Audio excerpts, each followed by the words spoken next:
Hello दोस्तों, हम लोग इस वीडियो में क्लास 12th अकाउंटिंग रेशियो का हम लोग समझेंगे ग्रॉस प्रॉफिट रेशियो का डिटेल्ड कॉन्सेप्ट, ताकि आप कोई भी क्वेश्चन करें आपको प्रॉब्लम ना आए। इस वीडियो के बाद मैं आपको पूरे ग्रॉस प्रॉफिट रेशियो के क्वेश्चन करवाऊंगा, ठीक है। और इसका पिछला वीडियो भी समझा चुका हूँ मैं, जहाँ पर आपको डिटेल्ड में एकदम अच्छे से बहुत बैलेंस शीट समझाया हूँ, प्रॉफिट एंड लॉस अकाउंट समझाया हूँ, जिससे आपको पूरे रेशियो क्लियर हो जाए, ठीक है। तो फिलहाल अपन चालू करते हैं इस वीडियो में ग्रॉस प्रॉफिट रेशियो के बारे में। तो ग्रॉस प्रॉफिट रेशियो का फॉर्मूला क्या होता है? Gross profit divided by sale, या फिर इसको बोलेंगे नेट सेल, या बोलेंगे रेवेन्यू फ्रॉम ऑपरेशन इनटू 100, ठीक है। अब ग्रॉस प्रॉफिट कैसे निकलता है दोस्तों? हमको मालूम था कैसे निकलता है। सेल यानी कि नेट सेल जो हम सीखे हैं वो नेट सेल, या रेवेन्यू फ्रॉम ऑपरेशन माइनस करेंगे हम लोग COGS। उसको माइनस करने के बाद क्या आएगा हमारा? नेट सेल या रेवेन्यू फ्रॉम ऑपरेशन को माइनस करेंगे COGS, तो क्या आएगा हमारे सामने? Gross profit. क्या आएगा? Gross profit. क्लियर अच्छे से? जैसे कि यहाँ पे ध्यान दो, जैसे कि मान लो कि मेरी जो सेल है कितनी है? सेल 10,000, मेरा कॉस्ट ऑफ गुड्स सोल्ड आया कितना? 8,000, ग्रॉस प्रॉफिट आया कितनी? 2,000। तो यहाँ अगर मैं इस क्वेश्चन के हिसाब से चलूँ तो मेरा आंसर क्या आएगा? यहाँ पर ग्रॉस प्रॉफिट आया कितना? 2,000, नेट सेल आया 10,000 इंटू किया 100, तो मेरा जीपी रेशियो कितना आएगा? 20%। यानी कि 10,000 का आप 20% करोगे तो आपको 2,000 मिलेगा। सिंपल, यहाँ तक एकदम आसान लगा। अब देखो मैं और डिटेल में अपन समझते हैं। जैसे कि अपन इसको ग्रॉस प्रॉफिट के बारे में आपको डिटेल में नहीं समझाऊंगा, ठीक है। इसके लिए समझाता हूँ मैं आपको नोट नंबर 1 में। इसके बारे में हम लोग समझेंगे नोट नंबर 1 में समझ लेंगे, इसके बारे में समझ लेंगे नोट नंबर 2 में, ठीक। और COGS के बारे में समझ लेंगे हम लोग नोट नंबर 3 में, ठीक है। तो देखो सबसे समझते हैं नोट नंबर 1 में। किसके बारे में? ग्रॉस प्रॉफिट के बारे में। ध्यान देना है ना, notes relating to gross profit ratio. कोई भी अपने एग्जांपल ले लेते हैं। जैसे मतलब क्वेश्चन दिया हुआ है, ऐसा दिया हुआ है ना, जैसे आपको लिखा हुआ है कि सपोज गिवन क्या दिया हुआ है आपको कि GP इज 25% ऑफ कॉस्ट। क्या लिखा हुआ है? GP क्या लिखा है? 25% ऑफ कॉस्ट। और आपको मान लो सेल दी हुई है, कितनी सेल दी हुई है? मान लो 10,000 दी हुई है। तो पहले बात समझे इसका मतलब क्या हो रहा है। GP इज 25% ऑफ कॉस्ट, यानी कि इसका मतलब यह हो रहा है कि आप जो सामान 100 रुपये में लेकर आते होंगे प्लस 25 रुपये की प्रॉफिट ऐड करते होंगे और 125 में आप सेल करते होंगे। मान लो कोई शर्ट आप 100 रुपये में लेकर आए, 25 रुपये आपने उसमें प्रॉफिट ऐड की और 125 में बेचा। तो 125 कर करके आपने कितनी की सेल की? 10,000 की सेल की। अब एक पीस बेच रहे तो मालूम है भाई 25 कमाए, 2 पीस बेचे तो 250 का बेचे तो मालूम है 50 कमाए, है ना। तो कितना पीस बेचे हमको मालूम चलेगा, कितना पीस बेचे है तो एक पीस में 25 रुपये, और कितना पीस बेचे है उसके हिसाब से 25 को मल्टीप्लाई कर देंगे तो हमारी क्या आ जाएगी? ग्रॉस प्रॉफिट आ जाएगी, है ना। हम लोग क्या सीख रहे हैं? ग्रॉस प्रॉफिट को निकालना सीख रहे हैं। लेकिन हमको कितना पीस बेचे हमको मालूम ही नहीं है ना। तो हम लोग क्या करेंगे कि हम लोग सेल कितने में कर रहे हैं? अपन 10,000 में कर रहे हैं, और एक पीस कितने बेच रहे हैं हम लोग? देखो 25% ऑफ कॉस्ट, हमको कॉस्ट नहीं मालूम तो कॉस्ट को क्या मान लेंगे हम लोग? 100, और सेल कितने में कर रहे हैं? 125 में। सिंपल सी बात है। तो हम लोग जो 10,000 है डिवाइड पर क्या करेंगे? 125, तो क्या चल जाएगा कि हमने नंबर ऑफ पीस या नंबर ऑफ शर्ट, मान लो नंबर ऑफ शर्ट कितना बेचा और एक शर्ट में कितना कमाया आपने? 25 रुपये कमाया। समझ में आया अच्छे से? वापस क्या लिखा है? Suppose given GP is 25% of cost, और सेल कितने का किया? 10,000 का किया। अब 10,000 का सेल किया, अब मान लो एक पीस बेचा तो मालूम चलेगा चल जाएगा 25 कमाया, 2 पीस बेचा तो मालूम चल जाएगा 50 कमाया, है ना। तो ऐसा करते करते आपने 10,000 का सेल किया, है ना। अब 10,000 सेल किया, आपको क्या निकालना है? प्रॉफिट। क्या निकालना है आपको यहाँ पर? Gross profit. क्या निकालना है? Gross profit. अब कैसे निकालेंगे ग्रॉस प्रॉफिट? तो मालूम चलना है जी कितना पीस बेचा, तो 10,000 बाय 125 आपने नंबर ऑफ शर्ट इतना बेचा इंटू आपको GP पर शर्ट, ग्रॉस प्रॉफिट पर शर्ट कितनी है? 25, तो आपका आंसर निकल जाएगा। तो मैं कैलकुलेटर में कर लेता हूँ, 10,000 बाय 125 इंटू 25 कितना आ गया? 2,000 की आपको आ गई ग्रॉस प्रॉफिट। देखो ऊपर भी सेम टू सेम था। देखो ये 10,000 का आपने बेचा, 2,000 की हुई ग्रॉस प्रॉफिट, है ना। पिछला एग्जांपल ले लिया मैं। तो देखो यहाँ पर अपन देखेंगे, यहाँ पर हम सेल कितनी लिखी थी क्वेश्चन में? नेट सेल कितनी लिखी थी? 10,000। आपको ग्रॉस प्रॉफिट कितनी हुई यहाँ पर? 2,000 अभी आपने निकाला ये, और ये क्या आ गया आपका? बैलेंस कितना आ गया? बैलेंस 8,000। कितना आ गया? बैलेंस 8,000। इसको बोलेंगे COGS, क्लियर है। या फिर अगर आपको निकालना यहीं से भी COGS भी निकल सकता है अगर निकालना चाहो तो। जैसे कि 10,000 का बेचा, एक पीस बेचा 125 का, और 25 रुपये क्या था यहाँ पे प्रॉफिट। तो मैं क्या निकल जाएगा कि नंबर ऑफ शर्ट बेचा, नंबर ऑफ शर्ट कितना बेचा निकल जाएगा, इंटू हम लोग क्या करेंगे, एक सारी कॉस्ट कितनी थी, तो क्या निकल जाएगा हमारा COGS। तो 10,000 बाय 125, हमने कितना शर्ट बेचा, 80 शर्ट बेचा, एक सारी कॉस्ट कितनी थी 100, कितना कमाया हमने 8,000 क्या आई हमारी COGS, क्या आई COGS। देखो यहाँ पे COGS। तो ऐसा भी आप निकाल सकते हो, ठीक है। मतलब मैं आपको लॉजिक बता रहा हूँ ना, मैं रटवा नहीं रहा हूँ, ठीक है। और देखो और आपको समझना हो तो अपन ऐसा भी सीख सकते हैं, sale minus COGS। Sale minus COGS क्या आता है, ग्रॉस प्रॉफिट। क्लियर है। तो इस क्वेश्चन में क्या लिखा हुआ था, GP is 25% of cost, GP is 25% of cost. तो 25% ऑफ कॉस्ट है ना। अब कॉस्ट नहीं मालूम तो कॉस्ट को क्या ले लो आप, कॉस्ट को क्या ले लो 100, इसका 25% कितना आ गया 25, ठीक है। अब क्या चलेंगे अपन रिवर्स, ये निकालना है हमको बैलेंस। तो कैसे करेंगे अपन, सेल माइनस COGS, तो क्या था GP, रिवर्स चलेंगे तो क्या होगा, माइनस से क्या हो जाएगा प्लस, कितना आ गया 125, सिंपल। और भी ऐसा भी सीख सकते हैं हम लोग, सेल माइनस COGS क्या आता है GP, ठीक है। अब यहाँ पे आप लोग क्या क्या दिया हुआ है, आपको GP भी दिया हुआ है 25, ये निकाल ली हम लोग 100, क्या निकालने हैं हमको सेल। तो सेल निकालें तो क्या करेंगे हम लोग, 25 यहाँ पे लिखा हुआ है, माइनस वहाँ चले जाएगा प्लस में, प्लस 100 कितना आ गया 125, सिंपल। तो देखो अब उसी क्वेश्चन को ऐसा भी कर सकते थे, सेम टू सेम उस तरीके से। क्या दिया हुआ था हमको यहाँ पर, 10,000 किसके बराबर है, 125 के बराबर है, हमको क्या निकालना है, GP निकालना है। तो 10,000 किसके बराबर, 125 के बराबर, तो 25 के बराबर कितना, तो भी निकल जाएगा आपका 2,000। 10,000 क्वेश्चन में दिया हुआ है, 8,000 क्या आ गया यहाँ पर बैलेंसिंग फिगर। अब ऐसा भी निकाल सकते हो, क्लियर है।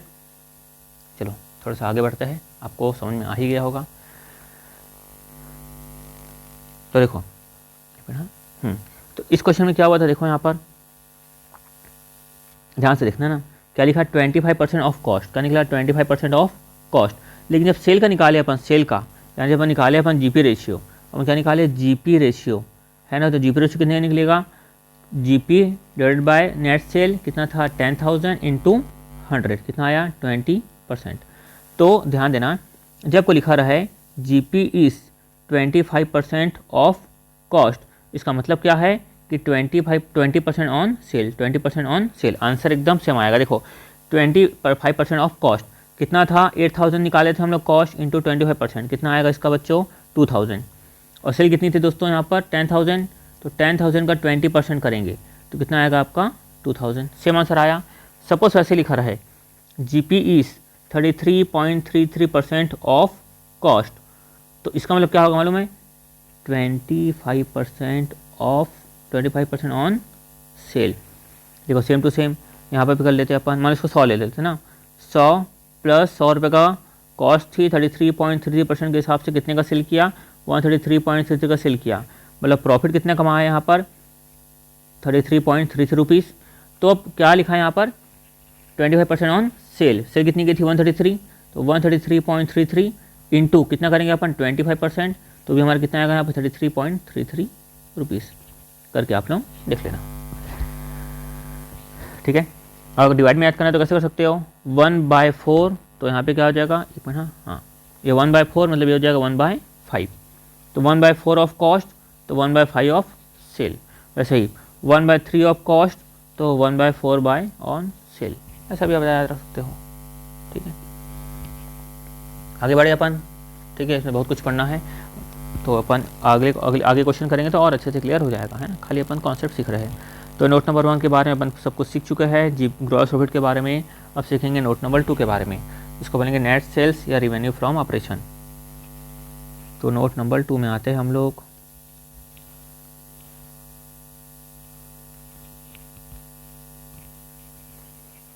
नेट सेल उसको हम लोग क्या बोलते हैं, रिवेन्यू फ्रॉम ऑपरेशन। जैसे कि आपको मान लो कुछ लिखा हुआ है, मान लो cash sale is 25% of total sale, मान लो ऐसे लिखा हुआ है। अब में लिखा हुआ है एंड, मान लो ऐसे लिखा हुआ है कि क्रेडिट सेल इज ₹7,50,000। क्वेश्चन क्या है हमारा, कैलकुलेट करना है आपको टोटल सेल। तो टोटल सेल आप कैसे निकालोगे, तो टोटल सेल कैसे निकालोगे आप, क्वेश्चन में आया क्या लिखा है, कैश सेल, क्वेश्चन में क्या लिखा हुआ है, cash sale is 25% of total cell, and आपको क्या दिया हुआ है, क्रेडिट सेल दिया हुआ है, कितना दिया हुआ है 750,000, तो आपको लिखा है 25% ऑफ टोटल सेल और आपको दिया हुआ है क्रेडिट सेल, है ना। तो आपको क्या निकालना है, टोटल सेल निकालना है। तो हमेशा रखना टोटल सेल मतलब क्या होता है, सिंपल सी बात है, cash cell plus credit sale. तो यहाँ पर क्रेडिट सेल कितना लिखा हुआ है, यहाँ पर 7 लाख, छोड़ो आपको मैं और आसान बताता हूँ, कहाँ और आसान बताता हूँ, 25% of total cell, total sale नहीं मान लो क्या मान लेंगे अपन 100, ठीक है। Cash sale is 25% of total cell, तो टोटल सेल का 25% है कैश सेल, कितना आ गया 25, तो क्रेडिट सेल क्या आ गया यहाँ पर, बैलेंस कितना आ गया 75, सिंपल। तो हम लोग यहाँ दिया हुआ है आपको क्रेडिट सेल दिया हुआ है कितना 7,50,000, तो 7,50,000 किसके बराबर है, 75 के बराबर है।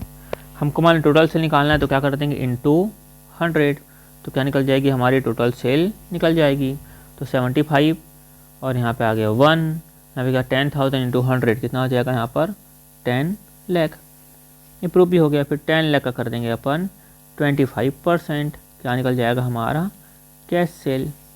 तो सेल के बारे में कोई भी इन्फॉर्मेशन दी रहेगी तो हमको प्रॉब्लम आगे नहीं आएगी। सपोज आपको और एक क्वेश्चन बता देता हूँ, सपोज मान लो ऐसा लिखा है क्वेश्चन में, रिवेन्यू फ्रॉम ऑपरेशन मान लो लिखा है 5 लाख और लिखा है सेल्स रिटर्न कितना लिखा है मान लो 50,000, तो नेट सेल कितनी होगी, बताओ नेट सेल कितनी होगी, सोच के बताओ, नेट सेल कितनी होगी 5 लाख, क्योंकि रेवेन्यू फ्रॉम ऑपरेशन बोलो या नेट सेल बोलो दोनों का मतलब सेम है, तो कितना आएगा यहाँ पर 5 लाख। एग्जाम में गलती से ऐसा मत कर देना 5 lakh minus 50,000 equal to 4.5 lakh, ऐसा मत कर देना।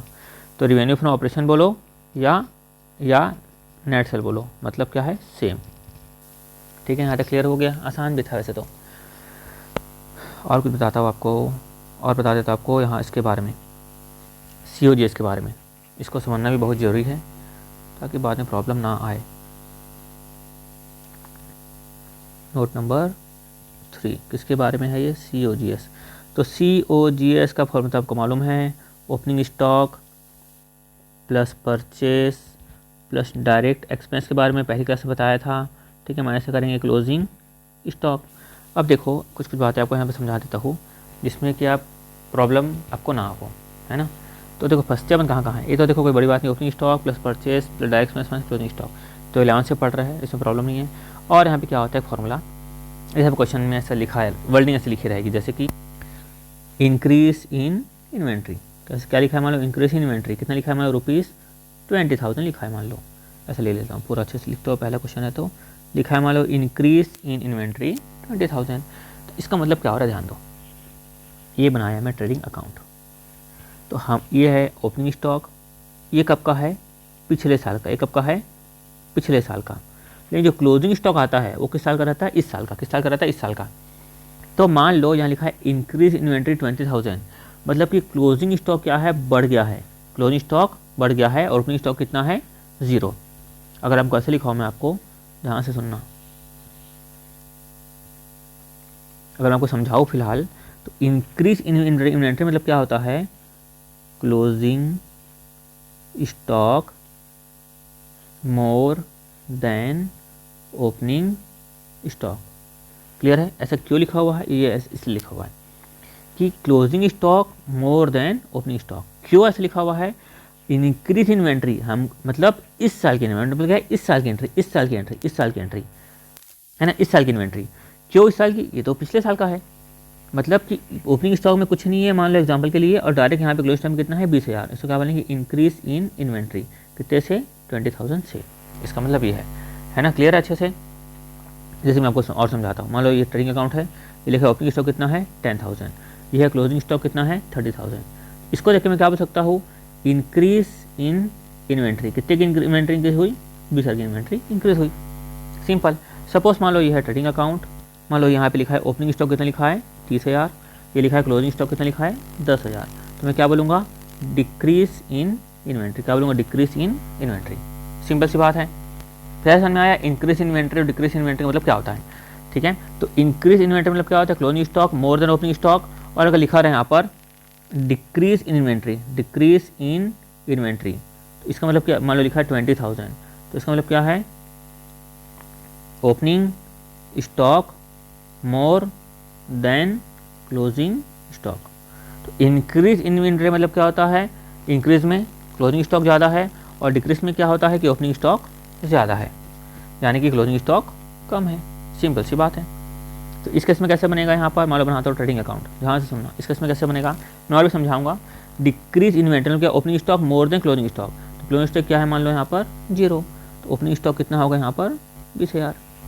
तो opening stock is more than closing stock. तो देखो जैसे आपको क्वेश्चन लिखा रहेगा COGS लिखा है, मान लो ये है परचेज प्लस आपको ऐसे लिखा रहेगा, है ना, जैसे आपको लिखा है, आपको ऐसा समझाता हूँ।